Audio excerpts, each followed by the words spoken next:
So, ayan guys, yung 1,140 pesos. And etong nung April 2, galing to sa tatlong account ko pa na ginamitan ko na itong strategy na to. So, effective talaga siya guys. Basta bilisan nyo lang, baka kasi maayos na nila to. Gusto mo ba kumita ng pera online para makatulong sa pamilya mo o mabili ang gusto mo ng gamit lang ang cellphone mo? Search mo tong Speedman.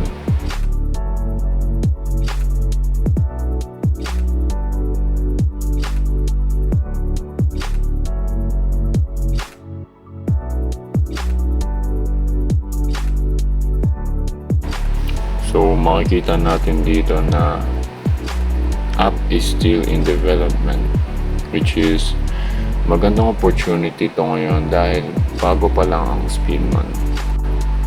Konti pa lang ang kalaban mo para kumita ng pera dito at pwede mo gawin yung secret strategy na ituturo ko mamaya na ginagawa ko dati pa sa mga gantong klaseng applications or play to earn na apps. Pwede kang mamili kung Facebook ba o Google yung gagamitin nyo, pero para sa secret trick ko dito, gagamitin ko yung Google account.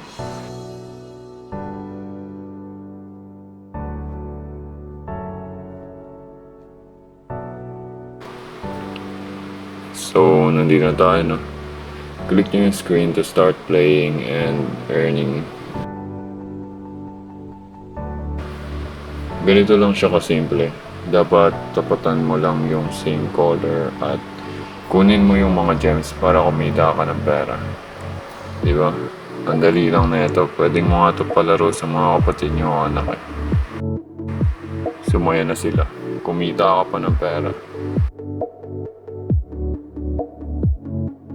Makikita nyo rin dito sa taas may mga nakalagay na successfully withdraw cash. Yun yung mga tao na nakapag-cash out na mula dito sa laro na to. And each levels may boss to and need mo lang pindutin ng mabilis yung screen mo para matalo sila.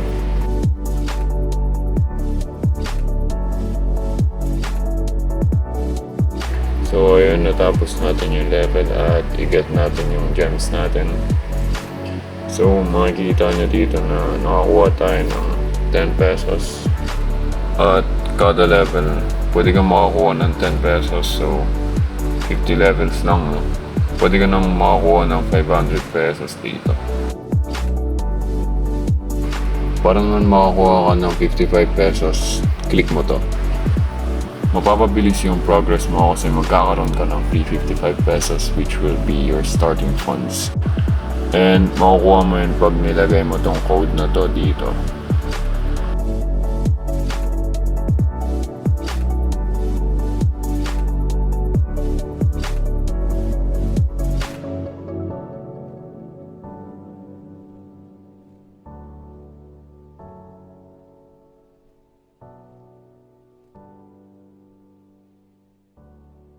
So, ayun no, nakuha ko na. Pagkatapos ng mga level, no, pwede kayo mamili kung gusto nyo ba i-multiply yung mga gems na nakuha nyo base dito sa wheel na to. Pwede nyo siya ma-multiply sa panonood ng ads, which is maganda rin para mas mapabilis yung process ng pag-payout nyo. So, ako kasi 3 days lang ako naglaro and nakapag-cash out na agad ako. So, ayun no, after natin panoorin yung ads, hindi lang natin pwede i-multiply yung gems natin. Meron ding chest na pwede natin buksan kasi nakakuha tayo ng keys. So, yung 128 gems kanina naging 1,112 na siya ngayon. So, ganito kalaki yung tulong ng ads. Pero, paano mo nga ba i-cash out once na maabot mo na yung 570 pesos? So, i-click nyo lang to. Makikita nyo dito na may 85 pesos na ako.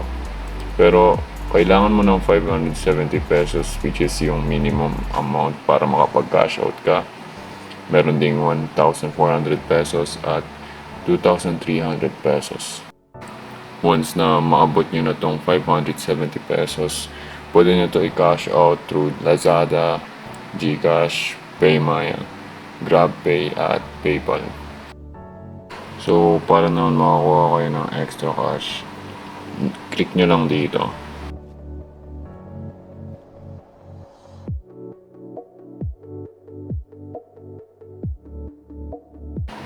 And dito naman, i-click nyo to para mag-spin.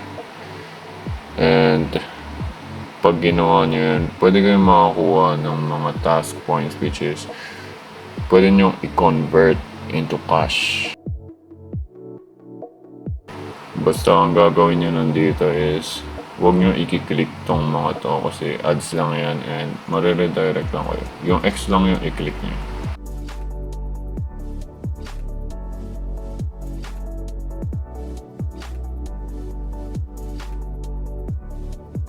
So, ayan, nakakuha tayo ng 4 task points. Click mo to para makita mo yung mga pwede mong makuha pag ni-redeem mo yung mga task points. So, makikita natin dito, halos lahat sila, 110 pesos. Isipin mo, pag kinomplete mo yan lahat, pwede kang makakuha ng 1K and mas higit pa dun. So, yung secret strategy ko dito is kukunin ko yung invite code ko and i-delete ko sa phone ko yung application na Speedman. So, dito mo yun makikita. And ayan yung invite code nyo. Tapos, gagawa ako ng bagong account and ilalagay ko yung invite code na yun para makuha yung rewards. Ulit-ulitin nyo lang yun hanggang marami kayong points. So, mama, ipapakita ko na kung gaano kalaki yung nakuha ko dito sa larong to. So, pag-usapan naman natin, para saan ba tong gems na to? Yung gems is, pwede nyo siyang gamitin para ma-upgrade yung paa nyo dito sa laro na to. At makikita natin dito na pag na-upgrade daw sa level 50 yung paa na sinasabi ko kanina, yung gems na makukuha mo daw is pwede nang ipagpalit sa gold coins. So, ito yung pera na makukuha mo kada gold coins, no? So, yung 1,000 na nakuha natin kanina, pwede nating sabihin na piso yan. So, every 10,000 gems na makukuha mo, pwede kang magkaroon ng 10 pesos pag na-upgrade mo na hanggang level 50 yung paa na yun. Maganda din yun para may extra money. So, pareso na kanina, dito nyo siya pwede i-cash out. Ito pa, may iba pang paraan para makakuha kayo ng pera dito. Coins. Gagawin nyo lang dito is kukumpletuhin nyo yung mga daily tasks na nakalagay dito. Madali lang siya, guys. So, pwede kayo makakuha ng gold coins, no, or yung task points. Which is, pwede nyo rin gamitin para makapag-redeem ng pera.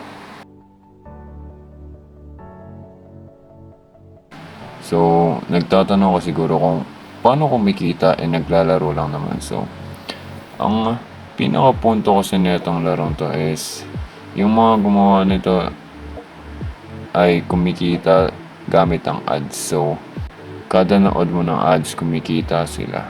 And, okay lang yan. Kasi, kikita ka rin naman in the process.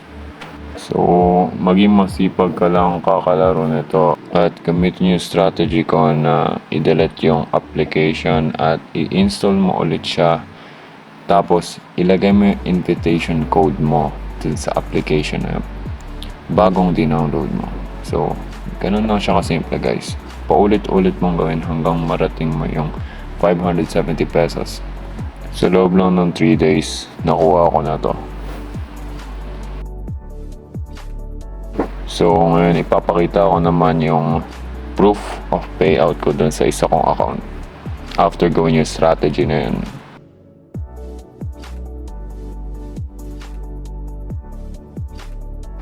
So, nandito na tayo sa isa kong account, no? Ito yung account na ginamit ko nung una, tapos marami na tong invite. Same device lang. So, tignan natin. So, i-click natin yung history. And here, makikita nyo, 1,140. So, punta naman tayo sa GCash.